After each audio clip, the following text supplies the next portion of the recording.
Hey everybody, welcome back to the couch at G Living. I'm Boise. And I'm Sarah. And hey Sarah, you ever been to a free premiere Hollywood screening before? You know what? I have indeed. Last Thursday night we were there, the 11th hour premiere, in fact. Yeah, it was rad. I was there too, and we got a chance to talk to the people that were featured in the film and some of the movers and shakers in this, our 11th hour. We did indeed. Who did you speak to, Boise? I talked to Tzeporah Berman. She's the director of Forest Ethics. They basically save the forests. By pressuring corporations, which I like very much. Yeah, it's cool. So come and join us as we check out our interview with Tzeporah right here.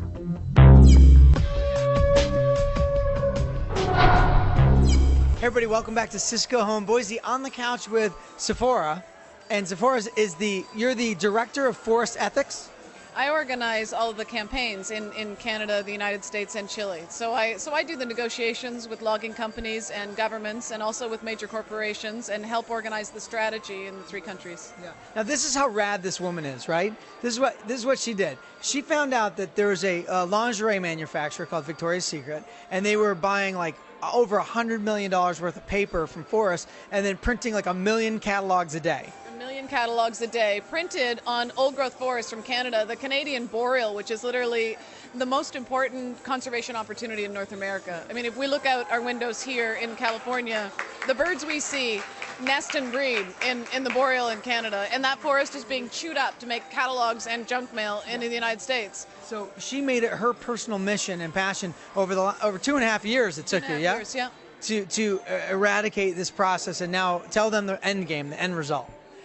Well, after 2 years of protests, 850 protests in front of Victoria's Secret stores, and a lot of discussion.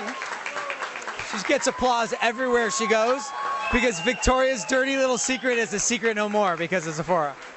We were able to reach an agreement with Victoria's Secret, and not just an agreement, but also a partnership. So we're now working together with the senior management of their parent company, Limited Brands, to green their paper use. And also they've become advocates for conservation of forests, and we're meeting jointly with them and and the government of Ontario and Canada and other governments. And Victoria's Secret is saying to them, look, we buy $100 million worth of paper every 2 years, and we don't want to buy from you unless you green up your logging practices. And it's an enormous amount of financial power. Yeah. Was that just like giving birth all over again when you finally got to the point where the corporation of Victoria's Secret aligned with your vision and now they're changing their practices? Yeah, every campaign feels like your baby.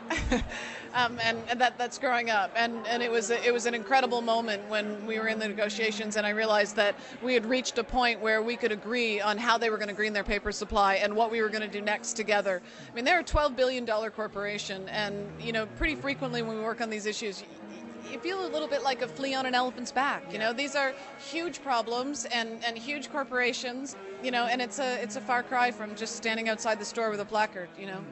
In the 11th hour, they interviewed over 50 scientists and activists and just extraordinary people.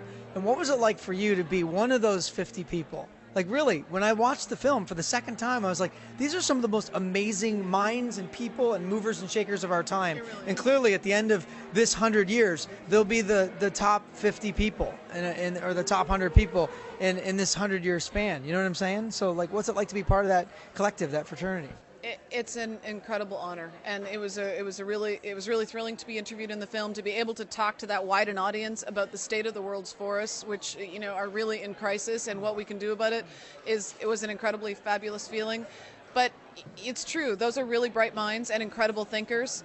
But I'm also just really inspired by the people I'm meeting every day in the forest-dependent communities, the First Nations people up in Canada who are struggling for their culture and their rights.